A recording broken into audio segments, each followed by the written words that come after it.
সেটা হচ্ছে আপনারা সবাই একটু চিন্তা করেন, আপনাদের চিন্তা ভাবনা চেঞ্জ করেন। শুধুমাত্র পড়াশোনা দিয়ে কোনো কিছু হবে না, এটা বাস্তব কথা। আর পড়াশুনো করে যে শুধু সরকারি চাকরি করতে হবে এটা না।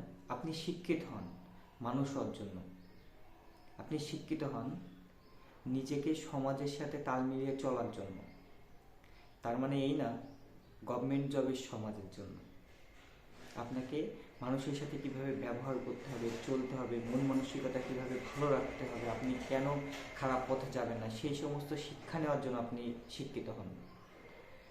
আপনি খাবার খাইতে হবে সেটার জন্য চাকরি করতে হবে এবং সেটার জন্য যে শিক্ষিত হইতে হবে, এই শিক্ষিত হওয়ার কোনো দরকার নেই। আপনার বাচ্চা কাচ্চাদের এই শিক্ষিত করেন না, তাহলে জীবনে কখনোই আপনারা শেষ বয়সে বিলিনিয়ার হলেও স্লাইনের পানি কিন্তু আপনাদের জন্য বরাদ্দ করা আছে, তাও টাকা দিয়ে কিনে খাইতে হবে।